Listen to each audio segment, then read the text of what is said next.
Our Lenten series this year is Disrupted, because that's one of the things that Lent ought to do to us, is disrupt our lives a little bit and give us time to focus on God. And as I've mentioned before, one of the ways that we are disrupted this Lent is that we are disrupting the pulpit and inviting in guest preachers, all of whom are women. And we have just had wonderful guest preachers, and we have another one with us today, another wonderful preacher, and we are honored to have the Reverend Lauren McRail with us today. Lauren is a minister, a theologian, a poet, and artist who has served as our Global Ministries co-worker. Global Ministries is the global ministry of the Christian Church Disciples of Christ and the United Church of Christ. She was serving at the YWCA of Palestine. In addition, she was also an ecumenical associate with the Church of Scotland, where she served St. Andrew Scots Memorial Church in Jerusalem and Tiberias.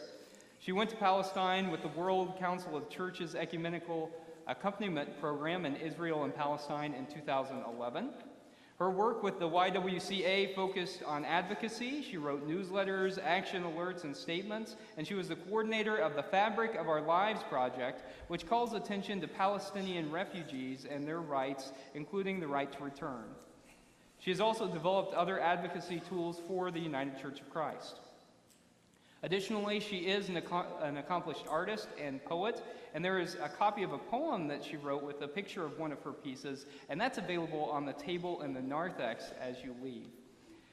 She's recently begun working with Safe Harbors here in San Diego, and we are glad that she is in San Diego and glad that she's with us this morning. Friends, will you please join me in welcoming the Reverend Lauren McRail.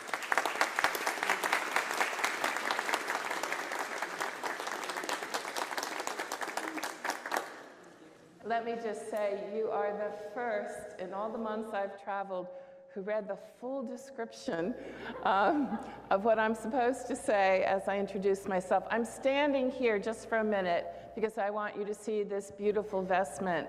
I designed it with the women of Beit Jala, which is a Christian town next to Bethlehem. And this is the traditional stitching of the Palestinian Christian community. It's called couch stitching. So these were Greek Orthodox women. When I came to them with an idea of a vestment, they'd never seen a woman minister before.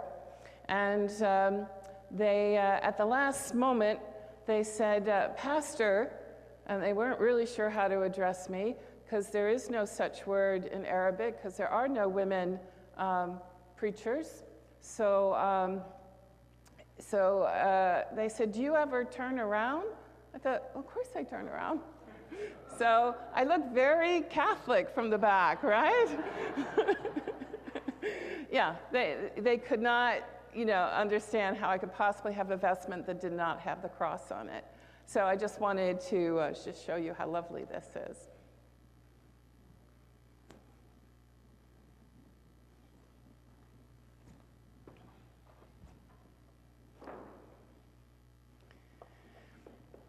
When I came back from Palestine and Israel, part of my work as a mission co-worker is to go to the churches throughout the United States and talk about what I did on their behalf and what I witnessed.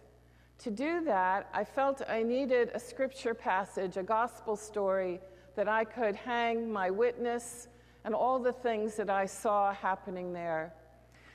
And it took me some time to figure this out. And what I came to was the story of Lazarus. And so this is the season of Lent. This is coming a little early for you. But I invite you to hear both the story as it comes out of the Holy Land and what is now happening there, but also to see yourself in the story. And where are you? And which stage are you at? And which stage are we at collectively as a people? I also just want a wonderful coincidence or divine providence that today is also the anniversary of Archbishop Romero and his incredible ministry in El Salvador. And as I was posting early this morning, one of the posts is and this is what he said, if they kill me, I will rise again, and the Salvadoran people. Archbishop Romero from El Salvador reminds me, and perhaps you, that we are instructed, we are commanded to live resurrected lives now. My sermon title is called Come Forth and Live. And I begin with a small quote from E.E. Cummings. Unbeing dead isn't alive. I'll say it again because it's a little tricky. Unbeing dead isn't alive. In our gospel story about Lazarus, Jesus comes late to Mary and Martha's home, 4 days late. Martha chastises him for not getting there sooner because he might have been able to do something to prevent their brother's death. If only you, I identify with this passage because we, the activists working on a just peace in Palestine, hear about tragedies after they have occurred. So there's always this deep sadness that if we had done something more, signed more petitions, written more op-eds, attended more protests, we could have prevented this. If only we could have put more pressure on the U.S. to stop its flow of military aid, to have been more successful with our boycotts, divested more, just more, period. If only.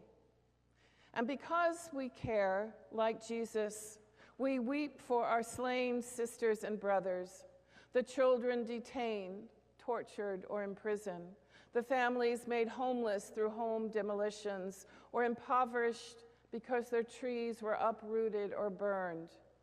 Like Jesus, we weep. When I was an ecumenical accompanier for the Ecumenical Accompaniment Program for Israel and Palestine, EAPPI, back in 2011, we would often arrive just after the olive trees had been destroyed, or a few hours after a village had been terrorized by a night raid by Israeli soldiers. We came after. And so we often wondered, what if we'd been able to come before? Could we, with our magic EAPPI vests, have stopped the raid or saved the house? Our accompaniment came after the fact, and we often wondered if this coming at this time was enough. We had buckets of tears for what we saw or witnessed, and we wrote voluminous reports for the United Nations, but it never felt enough. Now the story of Lazarus reminds us that there is more. Palestinians have often told me that they identify with Lazarus, the entombed Lazarus. Once at the Sabeel Center for Liberation Theology, at a Thursday Bible study, I heard Omar say, "I am Lazarus. I feel entombed by this occupation. I can't move because of this very large stone." According to Reverend Naeem Atik, the leader of that discussion, removing the stone is only the first step. The second step is to come out and risk being alive again and free. Rise, Lazarus, come forth. It is not enough to roll away the stone if you don't come out and dare to live, said Atik. For the past 5 years in Palestine, I saw this part of the story enacted mostly on Fridays, when after prayers, Palestinians marched in defiance of their entombment, against the chains of the occupation, the illegal wall, confiscation of land, prisoners, or more settlements. I saw youth as young as Ahed and her sister Jana from Nabi Saleh stand up to the soldiers invading their homes and land in defiance. I saw farmers continue to plant their olive trees when the armed settlers came to burn or destroy them. And like you, who might have watched the news of the latest violence in Gaza, I saw the youth run to the fence to plant their flag and run back, trying not to get killed by a sniper's bullet. Like David, I saw them slinging rocks at heavily armed soldiers or tanks. I saw the Palestinians nonviolently resisting their entombment, their imprisonment. Lazarus rises every day in Palestine because to exist there and not lose your hope or humanity is indeed a form of resistance. Listen, Jesus does not weep, dear ones, because his good friend died and now stinks. He weeps because he entered the country of death and despair, which everyone believed in, even Martha. Dear Martha didn't want him to remove the stone because the stench was so strong, so deep was her belief in death's finality. Jesus weeps for Mary and Martha and for all of us who live in the valleys and the shadows of death. But this is not enough. We must come out, we must come forth, and finally, like Lazarus, still wearing his burial clothes, his bandages, we must come unbound. Lazarus is not free until he is unbound, and neither are we. Removing the stone is the first part, coming forward the second, but this is not enough unless we can unbind one another to walk in freedom. And for this, we need community. The community must unbind him from his death shroud. I have on occasion experienced the holiness of this moment too. When I saw the men denied access to Al-Aqsa Mosque kneel on the ground in the street to pray together. Their prayerful defiance was an act of faith and hope, and it was done communally. When I watched my fellow activists, Palestinians and internationals resist not only arrest, but retaliatory violence by sitting in the cup of the bulldozer to stop the demolition of a Bedouin village, I felt like I was watching the unbinding of fear and the binding of solidarity. When I see the people of the world, like you, put pressure on Israel to end the occupation, obey international law, and respect human rights, I see the entombed Lazarus struggling to become free. Our work for a just peace is a process just like this: removing stones, calling forth, unbinding ourselves from hopelessness and despair. So weeping is good. It shows you have compassion. It is the right place to start, but it cannot end there. We must remove the stones that entomb us, and this can be done individually or collectively or through faith. But then it is up to the individual to step forth, to risk being alive in a culture that wants you dead. And make no mistake, being Palestinian, whether in Israel or the occupied territories, East Jerusalem, New Zealand, whether Christian or Muslim, puts you at risk. This is why the standard way I said goodbye to my friends, ma salame, peace to you, stay safe. Our work as peace builders is to do what we can do to roll away as many stones as we can, but only the Palestinian people themselves can walk out, define what sovereignty should look like. That means we don't get to decide that they must have a two-state solution or even a one democratic state. This is their decision to make. Our task is to assist in the unbinding, to stand with them, hold the authorities that be accountable, and drink endless cups of tea and dance dabke, plant or harvest olive trees.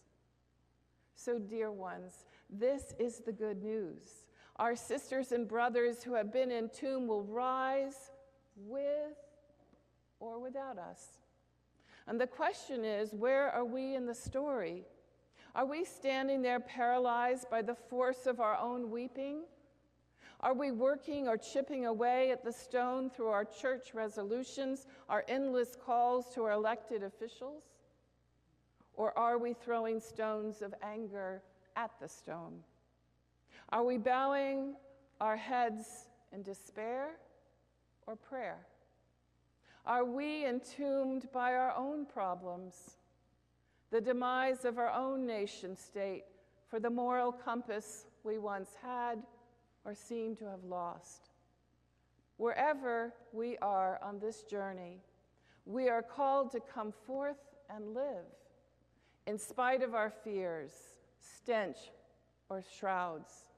God calls each of us to come out of our tombs, and once out, to allow ourselves to be unbound, released, or freed by our families, loved ones, or communities. Then, and only then, shackle-free, no longer afraid of death, can we then become part of God's liberatory plan to call forth and unbind others. Blessed be this tie that binds and unbinds.